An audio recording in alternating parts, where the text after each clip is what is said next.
உலகெங்கும் வீற்றிருக்கும் நேயர்களுக்கு உங்கள் விஞ்ஞான ஜோதிடர் ஆம்பூர் வேல்முருகனின் இனிய வணக்கங்கள். நேயர்கள் அனைவர்களுக்கும் இனிய புத்தாண்டு நல்வாழ்த்துக்கள். நம்ம இந்த ஜோதிட நிகழ்ச்சியில் புத்தாண்டு ராசி பலன்கள் ஒவ்வொரு ராசினருக்கும் எப்படி இருக்கும் அப்படின்னு பார்க்கலாம். அதற்கு முன்னாடி இந்த புத்தாண்டால் இந்த உலகியல் ஜோதிடப்படி இந்த என்னென்ன நடக்க வாய்ப்புகள் இருக்குது அப்படின்றதையும் நம்ம பார்க்கலாம். கடந்த வருடம் புத்தாண்டு ராசி பலன்களில் நம்ம சில யூடியூப் சேனல் மற்றும் சில டிவிகளில் நம்ம ஏற்கனவே சொன்ன மாதிரி விமான விபத்துக்கள், அப்புறம் இந்த கொரோனாவுடைய தாக்கம், அப்புறம் சென்னை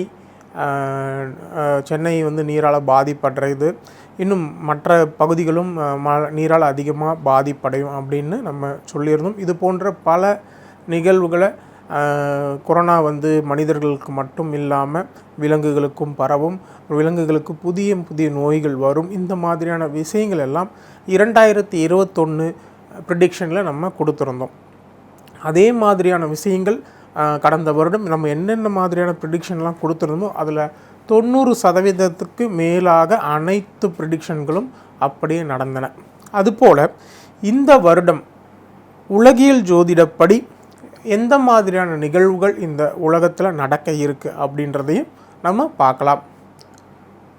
முதல்ல இப்போ இந்த கொரோனா பிரச்சனை இருக்குது இல்லையா, இந்த கொரோனா பிரச்சனை வந்து நம்ம 2 வருடத்திற்கு முன்னாடி, அதாவது முதல் லாக்டவுன் வரும் பொழுதே நம்ம வந்து இந்த கொரோனா பிரச்சனை எத்தனை நாள் இருக்கும் அப்படின்னு நம்ம முன்னாடியே சொல்லியிருந்தோம்.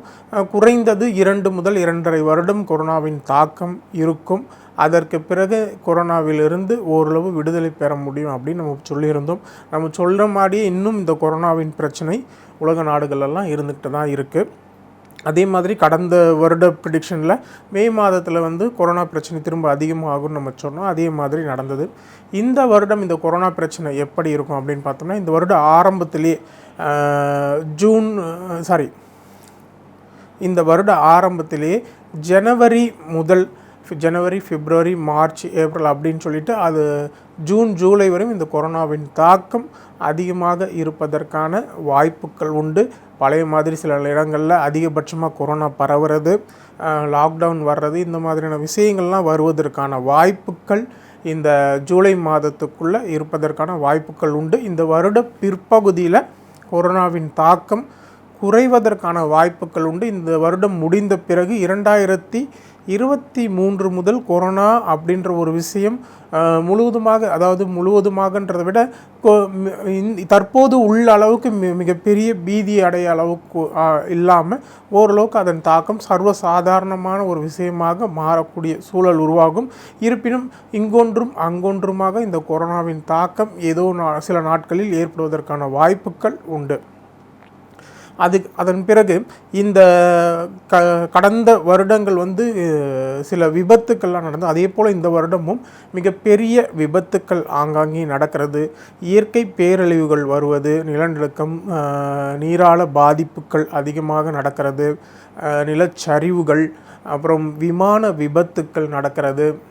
இந்த மாதிரி இந்த விபத்துக்கள்லாம் பெரிய அளவில் பேசப்படக்கூடிய சூழல்கள் இந்த வருடத்திலும் இருப்பதற்கான வாய்ப்புகள் உண்டு. அது மட்டும் இல்லாமல் இந்த வருடத்தில் சீனா மற்றும் பாகிஸ்தான் மற்றும் இலங்கை, இந்த 3 நாடுகளின் இந்தியாவின் எல்லையில் இருக்கும் இந்த 3 நாடுகளால் எல்லையில் பிரச்சனை வருவதற்கான வாய்ப்புகள் இந்த வருடத்தில் அதிகமாக இருக்குது. கடந்த ஒரு வருடமாக இந்த இலங்கை மீனவர் பிரச்சனை, அதாவது இலங்கை கடற்படையினர் வந்து மீனவர்களை தாக்குறது, இது போன்ற விஷயங்கள் பெரிதளவில் இல்லை. இந்த வருடத்தில் இந்த விஷயங்கள் வந்து திரும்பவும் பழைய மாதிரி அதிகப்படியாக பேசக்கூடிய நிலையில் இருக்கும். அது மட்டும் இல்லாமல் சீனா வந்து இப்போ இந்த வருடத்தில் பிரச்சனைகள் செய்வதற்கான வாய்ப்புகள் உண்டு. பாகிஸ்தானும் சில பிரச்சனைகள், எல்லை பகுதியில் சில பிரச்சனைகள் செய்வதற்கான தீவிரவாத தாக்குதல்கள் ஏற்படுவதற்கான வாய்ப்புகளும் இந்த வருடத்தில் இருக்குது. அது மட்டும் இல்லாமல் போர் பதற்றமான சூழலும் நிலவுவதற்கான வாய்ப்புகள் உண்டு. அடுத்து நம்ம பார்க்கும்போது இந்த இந்திய நாட்டில் மட்டும் இல்லாமல் உலக அளவில் எங்கெல்லாம் தலைநகரங்கள் இருக்கோ அந்த தலைநகரில் பாதிப்புகள், விபத்துக்கள் மற்றும் தீயால பாதிப்புகள் இந்த வருடத்தில் அதிகமாக இருக்கும். இப்போ கடந்த வருடம் நீரால பாதிப்புகள் அதிகமாக இருந்த மாதிரி இந்த வருடத்தில் வந்து தீயால பாதிப்புகள் அதிகரிப்பதற்கான வாய்ப்புகள் உண்டு. அதே நேரத்தில் தொழிற்சாலைகளில் தீ விபத்துக்கள் நடக்கிறது, தொழிற்சாலைகளில் விபத்துக்கள் நடக்கிறது, அப்புறம் பூமிக்கு அடியில் இருக்கிற சுரங்க தொழிலில் பிரச்சனைகள் வருவது, அங்கே விபத்துக்கள் நடப்பதற்கான வாய்ப்புகள் மற்றும் ஆலயங்களில் கும்பாபிஷேகத்தின் நேரத்தில் வந்து தீப்பிடிக்கிறது, இந்த மாதிரியான விஷயங்கள்லாம் இந்த வருடத்தில் நடப்பதற்கான வாய்ப்புகள் மிக மிக அதிகமாக இருக்குது. அதனால் வந்து குறிப்பிட்ட, அதாவது இந்த மே, ஜூன், ஜூலை, ஆகஸ்ட், செப்டம்பர் இந்த மாதத்தில் வந்து ஆலயங்களில்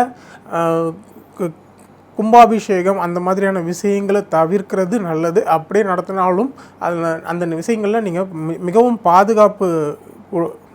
பாதுகாப்பாக அந்த விஷயங்களை நடத்துவது மிக மிக நல்லது. ஆலய விஷயங்கள், வழிபாடுகள் நேரத்திலையும் ஆலய பாதுகாப்பை மிக முக்கியமான ஒரு விஷயமாக இருக்க வேண்டியது அவசியமாக இருக்குது.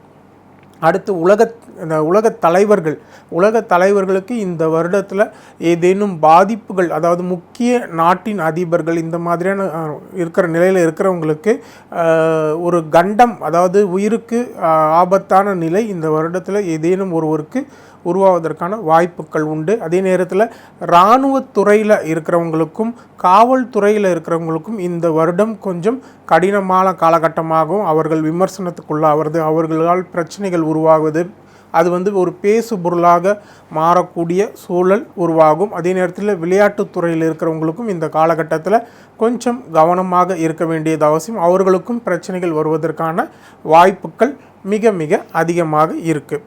அடுத்து நிதித்துறை நிறுவனங்கள் வந்து இந்த வருடத்தில் அதிகப்படியாக பாதிப்பு அடையக்கூடியதாக இருக்கும். நிதித்துறை நிறுவனங்கள், அதாவது வந்து ஃபைனான்ஸ் அந்த மாதிரி அவங்க வந்து சீட்டு கம்பெனி இந்த மாதிரி விஷயங்கள்லாம் வந்து நடத்தி அதன் மூலம் வந்து அவர்கள் அதில் ஏதேனும் தவறுகள் செய்து அது வந்து பிரச்சனைக்கு உருவாவதற்கான வாய்ப்புகள் உண்டு. நிதி நிறுவனங்களால் இழப்புகள் நிறைய ஏற்படும். மக்களிடையே வந்து இது வந்து ஒரு மிகப்பெரிய விஷயமாக பேசப்படக்கூடிய சூழல்லாம் இந்த வருடத்தில் உருவாவதற்கான வாய்ப்புகள் மிக மிக அதிகமாக இருக்குது. அதே நேரத்தில் மனிதர்களுக்கு ஒரு பக்கம் கொரோனா இந்த மாதிரி பிரச்சனை இருந்தாலும் புதிய வகை வைரஸ் நோய்கள் மனிதர்களுக்கு ஏற்படுவதற்கான வாய்ப்புகள் உண்டு. மனிதர்களுக்கு மட்டும் இல்லாமல் வீட்டில் வளர்க்கும் கால்நடைகள், அதாவது ஆடு, மாடு, கோழி இந்த மாதிரியான விஷயங்களுக்கும் புதிய நோய்கள் பரவுவதற்கான வாய்ப்புகள் இந்த வருடம் மிக மிக அதிகமாக இருக்குது. அதனால் வந்து அதற்கு ஏதேனும் பிரச்சனை உடனடியாக அதற்குரிய நடவடிக்கைகளை அரசோ மற்றவர்களும் எடுக்க வேண்டியது மிக மிக அவசியம். இந்த வருடமும் கடந்த வருடம் போல நீரால பாதிப்புகள் உண்டு. மழைநீர். ஆனால் ஒரு விஷயம் என்னென்னா, இந்த நீரால பாதிப்புகள் அடைந்தாலும் இந்த வருட பிற்பகுதியில் விவசாயம் மிகுந்த செழுமைக்குள்ளாகும். விவசாயிகள் இந்த வருடம் வரக்கூடிய மழையால் மிகுந்த பயனை அடைவார்கள். அதே நேரத்தில் தீயால பாதிப்புகள் இந்த வருடம் கடந்த வருடம் நீரால பாதிப்பு அதிகமாக இருந்ததுன்னு நம்ம சொல்லியிருந்தோம். அதே மாதிரி நடந்தது. அதே போல் இந்த வருடம் நெருப்பால பாதிப்புகள் அதிகமாக இருக்கும். ஆங்காங்கே தீப்பிடிக்கிறது, தொழிற்சாலைகளில், வியாபார நிறுவனங்களில் இந்த மாதிரியான விஷயங்கள்லாம் தீ விபத்துக்கள் ஏற்படுவதற்கான வாய்ப்புகள் உண்டு. அதனால் வந்து முக்கியமாக இந்த தமிழகத்தில் வேலூர், விழுப்புரம், திருவண்ணாமலை இந்த பகுதிகளில் தீ விபத்துக்கள் அதிகமாக நடப்பதற்கான வாய்ப்புகள் உண்டு. பொதுவாக இந்த வருடத்தில் சில பிரச்சனைகள் இருந்தாலும் இந்த வருட பிற்பகுதியில் ஒரு பொருளாதார நிலையில் ஒரு நல்ல மாற்றமும் முன்னேற்றமும் ஏற்படும். வருட முற்பகுதி, அதாவது ஜூன், ஜூலை மாதம், செப்டம்பர் மாதம் வரை சில பிரச்சனைகளை நம்ம இந்த வருடத்தில் பார்க்க வேண்டிய சூழல் இருக்குது. வருட பிற்பகுதி அப்படின்னும் போது அந்த நேரத்தில் வந்து தொழிலில் நல்ல வளர்ச்சி ஏற்படுறது, மக்களிடையே ஒரு சுமூகமான சூழல்கள் உருவாகிறது, பொருளாதார நிலை உயர்வு அடைகிறது, இந்த மாதிரியான விஷயங்களை எல்லாம் நம்ம பார்க்கலாம். மீனம், பூரட்டாதி 4ஆம் பாதம், உத்திரட்டாதி, ரேவதி ஆகிய நட்சத்திரங்களை உள்ளடக்கியது தான் மீனராசி. பொதுவாகவே இந்த மீனராசிக்காரர்கள் எத்தனை கடினமான சூழ்நிலை இருந்தாலும் தனது மகிழ்ச்சி எல்லோரிடமும் வெளிப்படுத்தக்கூடியவர்களாக இருப்பாங்க. எதையும் எளிதாக எடுத்துக்கொண்டு வாழ்க்கையை வாழக்கூடியவர்களாக இருப்பாங்க. இந்த மீனராசிக்காரர்களுக்கு உங்கள் ராசிக்கு இதுவரை 11 சஞ்சரிச்ச குரு பகவான் இந்த வருட ஆரம்பம் முதலே உங்கள் ராசிக்கு 12 சஞ்சரிக்கிறார். அதாவது கடந்த காலங்களில் இந்த மீனராசிக்காரர்களுக்கு பார்த்தோம்னா ஓரளவு எல்லா வகையிலுமே அனுகூலமான பலன்களே ஏற்பட்டிருக்கும். சின்ன சின்ன பிரச்சனைகள் வந்திருக்கலாம், பண விரயங்கள் வந்திருக்கலாம் கடந்த ஏப்ரலுக்கு பிறகு. தற்போது எல்லா வகையிலுமே அனுகூலமான பலன்கள் ஏற்பட்டிருக்கக்கூடிய வாய்ப்புகள் உண்டு. ஆனால் இந்த வருடம் நீங்கள் சிறிது கவனமாக இருக்க வேண்டிய காலகட்டம். தேவையற்ற வீண் விரயங்களை தவிர்க்க வேண்டியது அவசியம். வருடம் முற்பகுதியிலும் சரி, வருட பிற்பகுதியிலும் சரி, தேவையற்ற வீண் விரயங்களை தவிர்க்கணும். உடல் ஆரோக்கியத்தில் அதிக கவனம் செலுத்தணும். மறைமுக, அதாவது உத்தியோகத்தில் மறைமுக எதிர்ப்புகள் வர வாய்ப்பு இருக்கலாம். கொஞ்சம் கவனமாக இருப்பது நல்லது. அதே நேரத்தில் வருட பிற்பகுதியில் குடும்பத்தில் ஒருவரை அனுசரித்து செல்ல வேண்டியது அவசியம். பொருளாதார நிலையில் ஏற்றத்தாழ்வு வர வாய்ப்பு இருக்கிறனால அதை சரியாக வைத்து கொள்வது நல்லது. எதிலும் பொறுமையுடன் நிதானமுடனும் செயல்படும். யாரையும் வாக்கு விரோதம் செய்து கொள்ள வேண்டாம். தேவையற்ற வீண் பிரச்சனைகளில் தலையிடாமல் இருப்பது மிக மிக நல்லது. வாகன பயணங்களில் கவனம் தேவை. இரவு நேர பயணங்கள் மற்றும் நீண்ட தூர பயணங்களை இந்த காலகட்டத்தில் நீங்கள் தவிர்க்கணும். இந்த மீனராசிக்காரர்களுக்கு இந்த வருடத்தில் எத்தனை பிரச்சனைகள் வந்தால் அதெல்லாம் சமாளித்து வெற்றி பெறக்கூடிய ஆற்றல் உங்களிடம் இருக்கும். அப்படின்றதுனால நீங்கள் பெரிதளவில் கவலைப்பட வேண்டிய அவசியம் கிடையாது. இந்த வருடம் உங்களுக்கு நான் கூறிய விஷயங்கள் நீங்கள் கவனமாக விட்டால் போதும். இந்த வருடம் உங்களுக்கு மிகுந்த சாதகமான சூழ்நிலை உருவாகும். அதாவது ஜோதிடம் அப்படின்றது இங்கே யாரையும் பயமுறுத்துறதுக்கோ இல்லை எதையுமே நெகட்டிவாக சொல்கிறதுக்கெல்லாம் கிடையாது. ஜோதிடம் என்பது நன்மைகளையும் தீமைகளையும் எடுத்துரைத்து அதன் மூலம் உங்கள் வாழ்க்கையை செம்மைப்படுத்துவது. அதாவது வரக்கூடிய காலம் தீமை சரியில்லை அப்படின்னு தெரிஞ்சுன்னா முன்கூட்டியே அதை எச்சரித்து கொஞ்சம் கவனமாக இருக்க சொல்கிறது தான் இந்த ஜோதிடம். அதாவது இப்போது சென்னையில் புயல் வரப்போகுது அப்படின்னா முன்னாடியே நம்ம இந்த மாதிரி புயல் வருது, இந்த காலகட்டத்தில் இந்த நாளில் இந்த டைமில் புயல் வர வாய்ப்பு இருக்கிறதுனால நீங்கள் கொஞ்சம் கவனமாக இருங்க, அதற்குரிய ஏற்பாடுகளை செஞ்சுக்குங்க, தேவையாக வெளியில் வர வேண்டாம் அப்படின்ற மாதிரி முன்கூட்டி உணர்த்துறதுனால நமக்கு நன்மை தான் நடக்க போகுது. அங்கே தீமையெல்லாம் எதுவும் கிடையாது. அதுபோல் ஜோதிடம் என்பது உங்களுக்கு நடக்க இருக்கிற விஷயங்களை முன்கூட்டி உணர்த்தி அதில் நன்மைகளை உங்களுக்கு எடுத்துரைத்து அதன் மூலம் நீங்கள் இது மாதிரி வெற்றி பெறலாம், இந்த காலகட்டத்தில் முயற்சி பண்ணுங்கள் அப்படின்னு உங்களை ஊக்கப்படுத்துவதும், தீமையான நேரத்தில் இந்த விஷயங்கள் நீங்கள் கவனமாக இருந்தீங்கன்னா ரொம்ப நல்லது, தேவையற்ற பிரச்சனைகள் நீங்கள் தவிர்க்கலாம் அப்படின்றது தான் இந்த ஜோதிடம். அதனால் இங்கே எதற்கும் யாரும் இது கவலைப்பட வேண்டிய அவசியம் கிடையாது.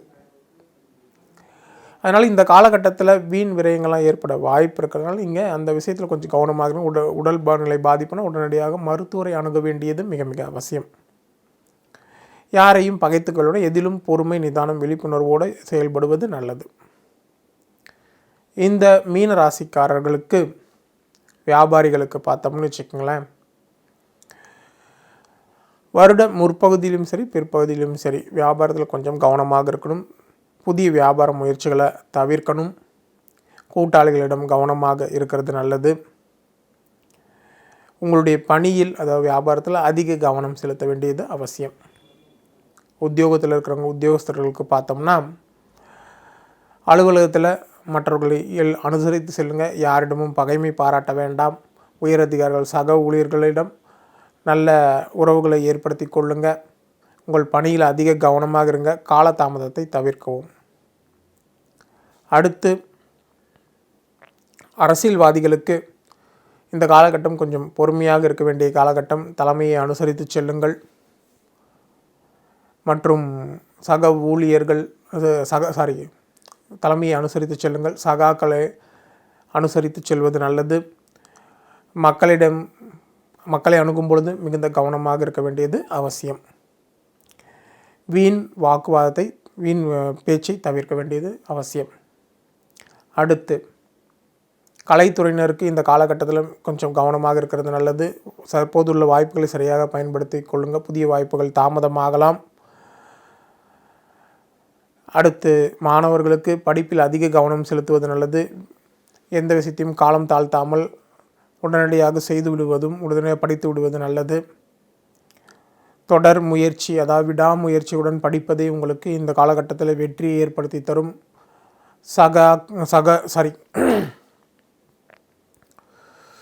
ஆசிரியர்கள் மற்றும் பெற்றோர்களை அனுசரித்து செல்வது, அவர்கள் சொல்படி கேட்டு நடப்பதும், நல்ல நண்பர்களுடன் பழகுவதுமே உங்களுக்கு ஒரு சிறந்த விஷயமாக இருக்கும். இது உங்களுக்கு வெற்றி ஏற்படுத்தி தரக்கூடியதாக இருக்கும்.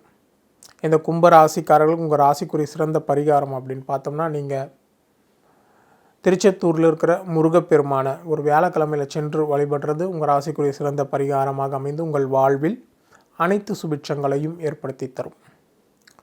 மீண்டும் அடுத்த ஜோதிட நிகழ்ச்சியில் உங்களை சந்திக்கும் வரை உங்களிடமிருந்து விடைபெறுவது உங்கள் விஞ்ஞான ஜோதிடர் ஆம்பூர் வேல்முருகன். நன்றி, வணக்கம். ஸ்ரீ குபேரன் டிவியை பார்த்தமைக்கு நன்றிகள். மேலும் இது போன்ற தகவல்களை தெரிந்து கொள்ள ஸ்ரீ குபேரன் டிவியை சப்ஸ்கிரைப் செய்யுங்கள். மறக்காமல் பெல் ஐக்கானை கிளிக் செய்யுங்கள்.